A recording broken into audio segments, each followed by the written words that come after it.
So this time I decided to make a pegboard game project, and this one I'm calling 8 Frogs on a Log. I've got 4 green frogs on this side and 4 orange frogs on this side. You'll see a lot of these peg games online, and they're great because if you're new to woodworking, it's a great way to get started. So the object of this game is to move the pegs from one side of the board to the other side, one space at a time. You can hop. The only caveat is that you can't go backwards. You can only move forward. So there is a way to do this. There's I guess kind of a trick to it. And I'll post the solution on my website at woodlogger.com, as well as a detailed plan of how to do this. So stick around for the video of how I made this.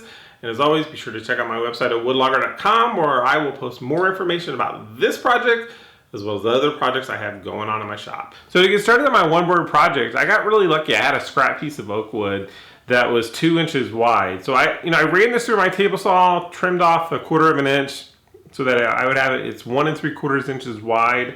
I'm gonna cut off just a little bit here on my miter saw and get it down to 9 inches in length. And then the actual width of the board is 3/4 of an inch. And nominal size, it would be 1 inch if you were buying this at a store. So I'm going to trim just a little bit off of here, get this down to the 9 inches in length that I need it, and then I'll head over to my drill press and start drilling out the holes that I'll need for the pegs.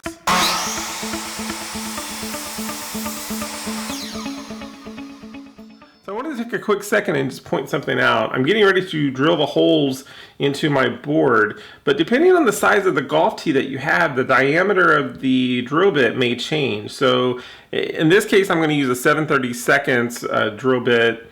I made some of these over the years though, and I've used 3/16, 13/64. It really you just kind of have to play with it and make sure that you get the right size that you need.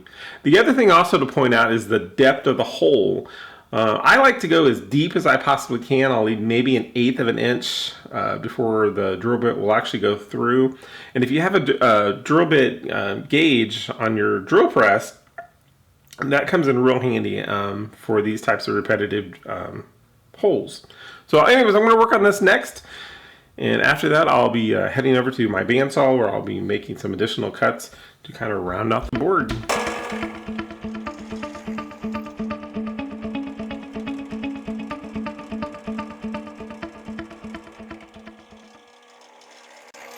So next up, I wanted to get a little creative with my board, and on my bandsaw I decided that I'm going to just sort of trim the edges around it a little bit, just to give it a little more kind of a log feel, I guess, for my frogs.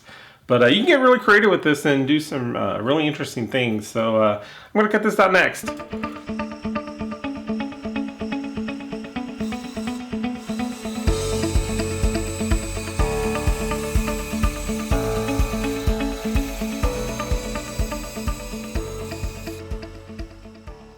Okay, so I'm all done with my block of wood. My Frogs on a Log block of wood, that is. I got my holes all drilled out. They're 7/8 of an inch spread apart. I used a bandsaw to cut a sort of decorative corners around that. I did sand this with a 6-3 grit, and then I went down to, up to a 100 grit sandpaper. And I did that because I'm going to use a boiled linseed oil. That's why I'm wearing the gloves right now. It's kind of a favorite of mine.